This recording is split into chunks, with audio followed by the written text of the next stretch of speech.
Everyone, welcome back to a new blog. আর আজকে blog শুরু করছি। এখন কটা বাজে জানেন?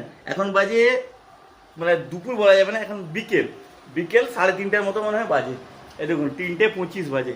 তো এতক্ষণে আমি স্নান করে এসেছি, স্নান করে এবার খেতে বসবো। কি বলছিস বল? আর এর চুলের কাটিংটা দেখুন, ওই তেরে নাম সিনেমায় ওই সালমান খানের যেরকম চুলের স্টাইলটা ছিল সেরকম আমার চুলের স্টাইল হয়ে গেছে। এসে যাচ্ছে কেমন দেখুন। তো এত দেরি করে স্নান করার কারণ তা হচ্ছে কাজ ছিল, তারপর আজকে একটু স্যালনে গেছিলাম, চুল ফুল কেটে এলাম, তো সেই জন্য দেরি হয়ে গেছে। আর এসে যখন দেখি ইনি জেগে আছেন, ঘুমননি আজকে। কি হলো কি হলো?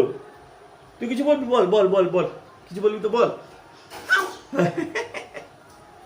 সবাইকে টাটা করে দাও, টাটা করে দাও, টাটা করে দাও। এই তো টাটা করে দিচ্ছে, দেখছেন না? টাটা করে দিচ্ছে। দেখছেন আমার পাপা কত কথা বোঝে আমাদের। হ্যাঁ। আর এর খাওয়া দাওয়া হয়ে গেছে, মায়ের খাওয়া দাওয়া হয়ে গেছে। আর এবার আমি বসবো খাওয়া দাওয়া করতে। এই যে আমাদের খাবার রেডি হচ্ছে। আর আজকে হচ্ছে কি, আজকে 20শে আগস্ট, রাজীব গান্ধীর জন্মদিন। আর সঙ্গে হচ্ছে আরেকজনের জন্মদিন, সেটা হচ্ছে আচ্ছা আমি বলবো না, তুই বলবি? সেটা হচ্ছে তোমাদের সৌমেন দাদার আজ জন্মদিন। আজকে আজকে হচ্ছে আমার জন্মদিন। তো দেখতে দেখতে 35 পেরিয়ে 36-এ পড়ে গেলাম। কোত্থেকে যে সময়গুলো চলে যাচ্ছে আমি বুঝে উঠতে পারছি না। তো সেই জন্য আজকে বিভিন্ন রকমের খাওয়ার আয়োজন করেছে।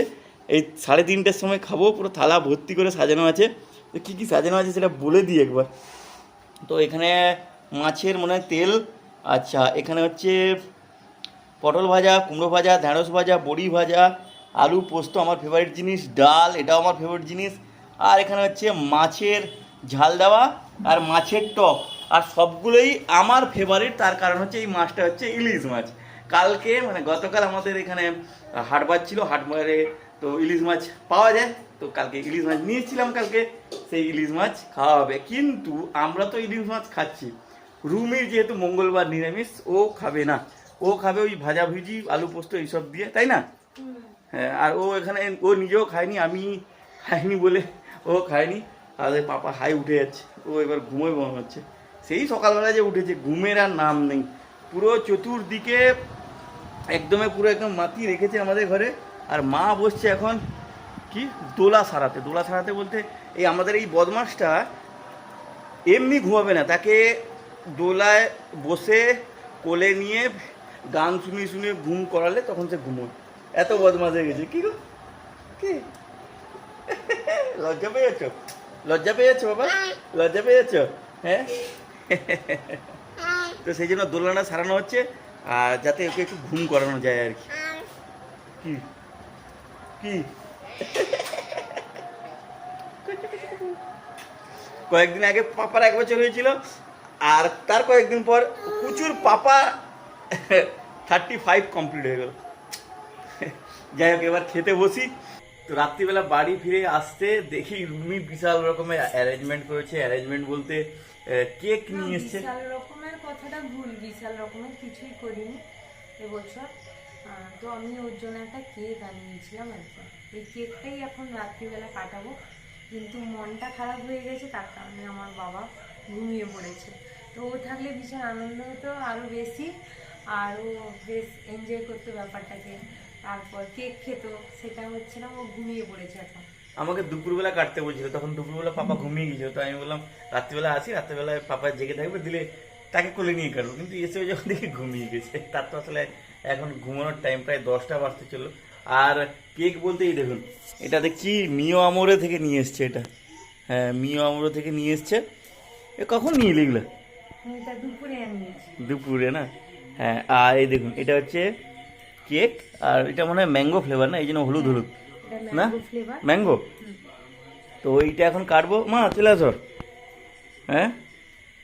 তো এই 3জন মিলেই জন্মদিনের সেলিব্রেশন হচ্ছে আমাদের। আর পাপা থাকলে 4জন, কিন্তু পাপা তো নেই এখানে। তো এই যে কেকটা কিন্তু দেখতে বেশ সুন্দর। আর এই কেকটা নাকি দারুণ খেতেও হয়। মানে এই কেকগুলো আমাদের ওই কয়েকদিন আগে, না আপনাদের সাথে মনে ভিডিও শেয়ার করিনি, আমার কাকুদের বার্থডে ছিল, তাদেরও ওইখানে দেখছিলাম এই সেম কেক নিয়ে এসেছিল। দারুণ খেতে লাগে এই কেকটা। তো এখনো সেইটাই এখন সেই কেকটাই আমি কাটবো নাকি? ইয়েস, হ্যাঁ, এবার সোমেনবাবু কেক কাটবেন ওনার জন্মদিনে। আমি দুপুরবেলা কিছু খাওয়ার ওর জন্য বানিয়েছিলাম হ্যাঁ, পছন্দ সেগুলো তো মতো। দারুণ করে খেয়েছি আমি। তো এই 3:30টার সময় খেতে বসেছিলাম, 4টার সময় খেয়ে দিয়ে উঠেছি, 8 ঘন্টা লেগেছে। তো এইসব ছোটখাটো আজকের দিনে এইসব ছোটখাটো ব্যাপার ট্যাপার করে হ্যাঁ, ওকে আজকে যাই হোক একেবারে কেউ নেই, মানে কাউকে খুশি কিছু করার বলাও চেষ্টা হয়নি। করছি। আর আমার আর কিছু এর থেকে বেশি করার কিছু নেই এবছর। তাহলে কি কাটবো নাকি? হ্যাঁ, তো তুমি স্টার্ট করো কাটা, তাহলে কি আগে এটা ফু দিবো? দিয়ে দাও, যদিও নেভাতে নেই বলে। হতে নেই, না, তাহলে একদম জ্বালানো থাকুক। ঠিক আছে, ঠিক আছে, ঠিক আছে, আচ্ছা চলো। কে কাটছি তাহলে? হ্যাঁ, এটা তুলে দিলাম। না থাক, কি হয়েছে তাতে। আচ্ছা, হ্যাপি বার্থডে এই টু চামচটা দেখছি ইউ। কাঠের। চামচটা কাঠের। উফ, তুমি কাটো না রে বাবা। Happy birthday to you, happy birthday to you, happy birthday dear Soumyan, happy birthday to you, হ্যাঁ, হ্যাপি বার্থডে। মাকে তো মাকে ডিম নেই, এটা পুরো ভেজ। পুরো এগুলোস। এটা এগলেস। আমি একটু খেয়ে দেখি। এবার তোমাকে দি, আরে দিচ্ছি তোমাকে। দারুণ। মা খাইয়ে দাও। ইয়েস, বাবা থাকলে খুব খুব মজা হতো। এই কেকটা আমার প্রচুর খেতে ভালো লাগে। তাকে ওইখানে কাকুদের বাড়িতে যে হয়েছিল দিয়েছিলাম, সে সুন্দর দারুণ ভাবে খাচ্ছিল। এতগুলা কেক কালকে কুচু সকালে উঠুক দিলে খাবে। দারুণ, জাস্ট